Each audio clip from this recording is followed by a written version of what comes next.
Hello, and welcome to this edition of Arlington Public News. I'm Carla Dorado. And I'm James Milan. At Arlington Public News, we bring you stories of interest to Arlington and surrounding communities. In this edition of Arlington Public News, we have the results of town elections and a preview of the upcoming town meeting, plus a look at the tight housing market in Arlington and changes coming to a busy Arlington Center intersection. Plus, we find out about some rare birds coming to Stone Zoo and why their caretakers enjoy staying in Arlington. That and more coming up next. Stay with us.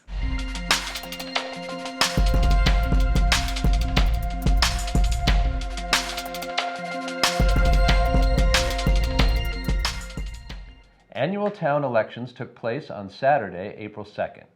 Bad weather and relatively few town positions up for grabs may explain the low voter turnout of just over 15%. In the open races, Kevin Greeley took 68% of the vote to return to the Board of Selectmen for a record-setting 10th consecutive term.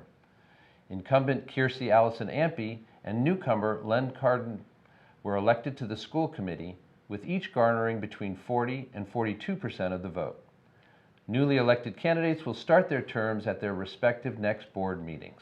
Town meeting elections were another story. For more on the results and a preview of the upcoming town meeting and special town meeting, Paola Tristan Arruda joins us live from the studio, now in this Arlington Snapshot. Paola?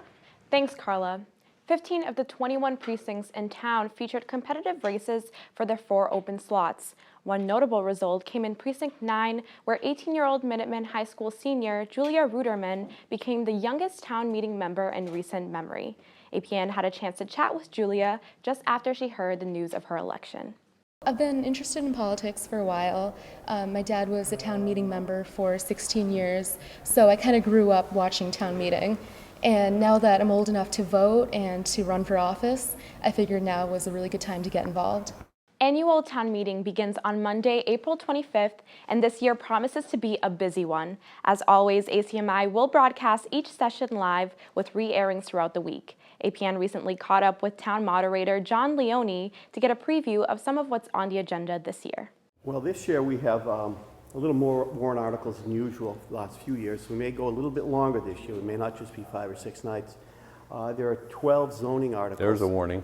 There's a warning. There's 12 zoning articles, some of which are competing from the ARB, and some citizen articles that I think are going to generate a couple nights of discussion for us.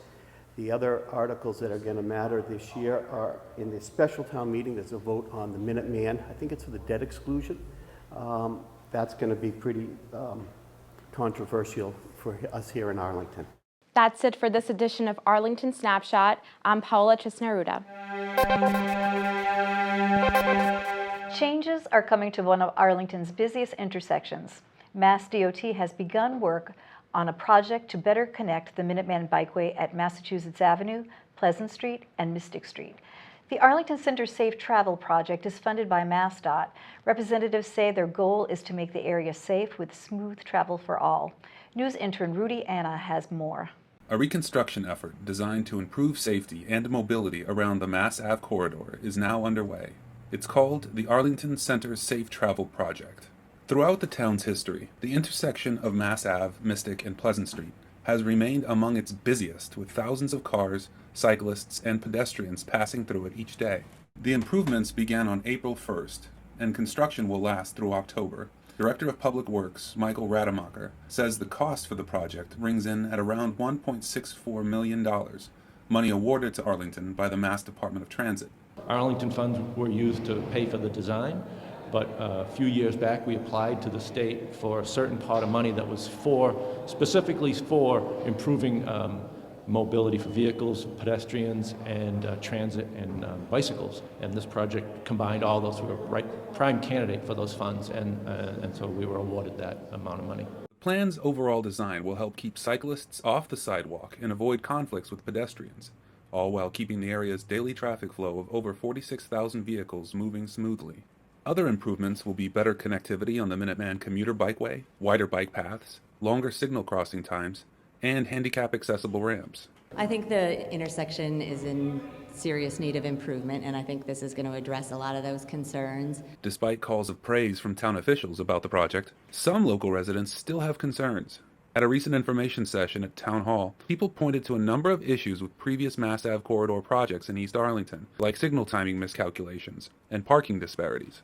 But officials from Howard Stein Hudson, the engineering firm that designed the project's construction plans, assured that this round will be better. We've learned a few things from our mistakes, and that the simulations are a little bit better, and that we're a little bit more capable of predicting things. A representative from Shrewsbury-based J.J. Phelan & Sons briefly detailed their three-phased plan for the project. The first probably 3 weeks is just going to be doing these bus stop reconstructions. And the second, that's when we're going to start crossing for the first time Mass Avenue at Swan Place to put in the basis for the new traffic signals. And then we'll be hopscotching from Swan Place up to the corner of Pleasant Street, putting in conduit in order to have all the lights sequenced. I think that phase of the construction will probably be a nuisance for people in the area, including my business, but we'll muddle through. You can't please everybody with every aspect of a project, and no one's ever going to be completely satisfied. I think they seem like they're people who are trying to do a good job, and they'll do the best they can. For Arlington Public News, I'm Rudy Anna. Well, Carla, I've got to say, I agree with a couple of those residents. I'm anxious to see exactly how the improvements are going to happen. I'm sure we all are. I'm sure we all are. Yeah, I mean, being on a bicycle, being, at that intersection, walking, biking, driving, all of us are looking for improvement. It is a challenge. And in regards to the parking, I do want to remind everyone to remember that there is public parking right behind those shops. We have quite a few shops there, Arlington Center, we have the costume company. I don't think you'll stay away from the ice cream, but it is right behind, and we should do our best to keep those people in business. So fingers crossed that it will get better. Yes, it can only get better. Don't go away. We have much more coming up, including a look at red-hot housing market in Arlington, and community groups receive some much-needed money to focus on the arts. So stay with us. We'll be back after the break.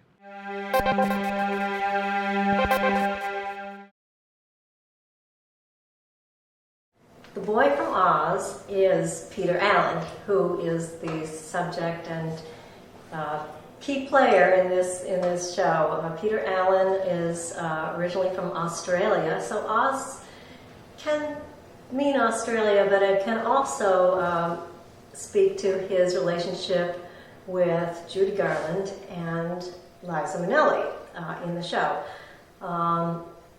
Peter Allen was a songwriter of the 70s, and he grew up and decided he wanted to be a singer in Australia, his home country, and then he started to tour, and Judy Garland met him on a small stage in Hong Kong and discovered him and brought him to the United States. Did I say I was playing Judy Garland? I'm playing Judy Garland. She introduces him later in the United States to her daughter Liza, who he marries. And they have a very interesting relationship. Judy was a friend and a mentor, and for a time his mother-in-law. So there's a lot to say about that relationship. Well, I hope you come and see the show. It opens April 1st, and it plays for 3 weekends. We're all very excited about it, and we hope you all can make it. Thank you. Peter Allen was a singer, songwriter, dancer, entertainer who grew up in Australia, Oz. He ended up moving to New York. He married Liza Minnelli. He was the opening act for Judy Garland. He danced with the Rockettes in New York and basically just enjoyed making people happy. My name's Tom Hardy, and I play Peter Allen, which is an exciting role to play. You all need to buy your tickets because this is the New England regional premiere of the show. It's the first time being produced, and this is one that you definitely don't want to miss because it's definitely out there to make you smile.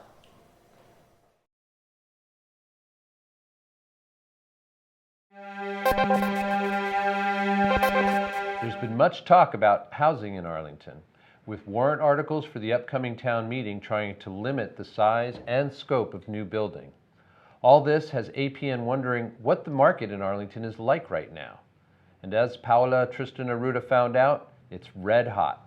Beth Kevlis is simply looking for a 3-bedroom, 2-bathroom home here in Arlington in hopes of moving away from a crowded city. But in today's housing market, her journey to find the perfect 2-family home might take a little longer than expected. Somerville has become really crowded. Somerville was always kind of crowded, but it's a different kind of crowd now. And Arlington still feels kind of like home. There's a mixture of people, and the community is small enough that you can get to know everyone, and you can be involved. And you don't have to be involved, but you can be. The town of Arlington has changed a lot from its blue-collar days in the 60s and 70s.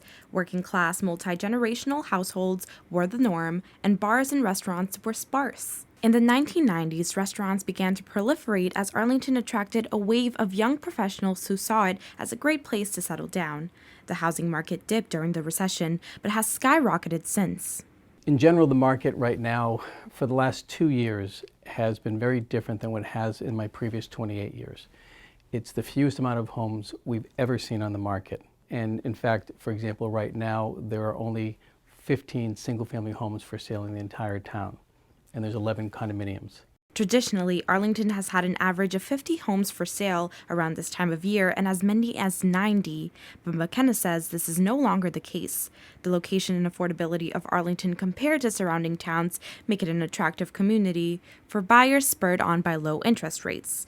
As to why there isn't as much supply, McKenna points to homeowners staying put after riding out the recession, many taking advantage of growing home values and adding on to them. A few things happened. They reduced interest rates 3 times over the course of the past 6 years. So a lot of homeowners refinanced. What that caused them to do was, at some point, not only lower the payment, but pull out cash. And they decided, we've almost lost our home, or we almost lost our job, let's stay where we are. So people renovated it. Real estate agents are saying that this is a traditional single-family colonial home. Over 100 people attended the first opening house weekend, and with multiple offers, it was sold above the asking price. According to the Massachusetts Association of Realtors, which tracks home sales, the average cost of a single-family home is about $650,000 in Arlington, up from $500,000 in 2012, relatively low compared to other towns in the area.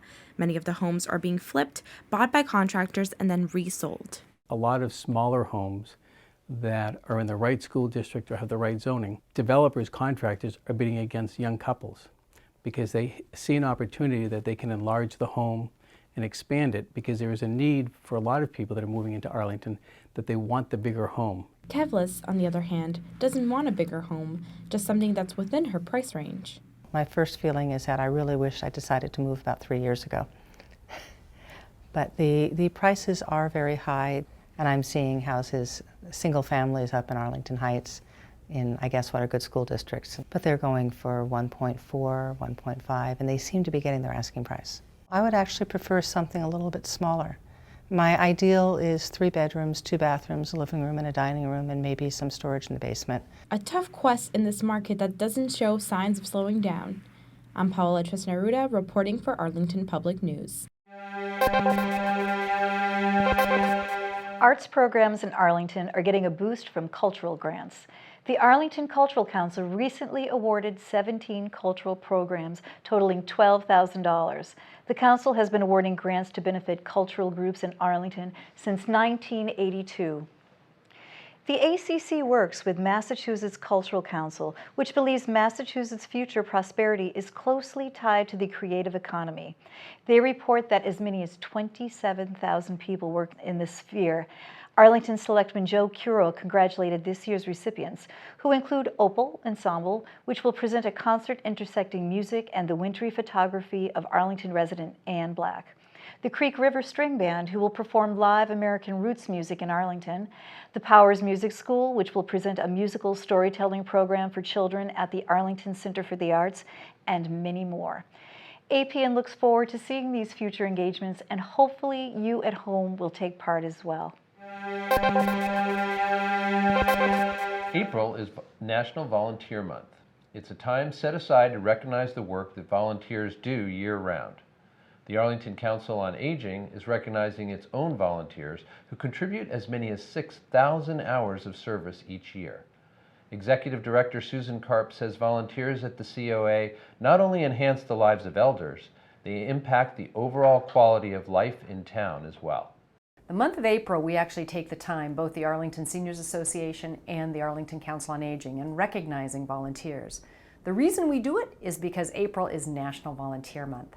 Bet you didn't know that about 30,000 people just in Massachusetts log in over 50,000 hours per week volunteering in senior centers. That's awesome. Wow, it certainly is awesome, and I have to say, here at ACMi, we highly depend on our volunteers. Oh, absolutely. And you know, I think there's a lot of places around town that do. We have the little tourist board there that ATED runs. They're always looking for volunteers if you like to do something outside. And I have to just throw in, I really enjoy, I've been volunteering for Food Link, a food recovery service for the last three and a half years or so. Very gratifying. It's a situation that works on both ends. I think people get a lot out of it. It's always good to do a little something for your neighbors. Absolutely. Stay with APN. Up next, we have a look at some special birds visiting the Stone Zoo. And looking for something to do as spring does its best to peek through? We have the arts and entertainment calendar coming up. Stay with us. Hey guys. Oh, hey Studio Night. Want to do something cool? Make TV with ACMi Studio Nights. I don't think we have time to make TV. That sounds hard. You have time to watch TV, but not to make TV? Well... Join ACMi Studio Nights to make TV with new friends, Wednesdays from 7 to 9 p.m. and get this tiny flashlight, unless you're scared. I'm not scared. You know we can still see you, right? No, you can't. Pretty sure we still can. Do you have what it takes to ride with the Studio Nights? Of course you do. Join us next Wednesday.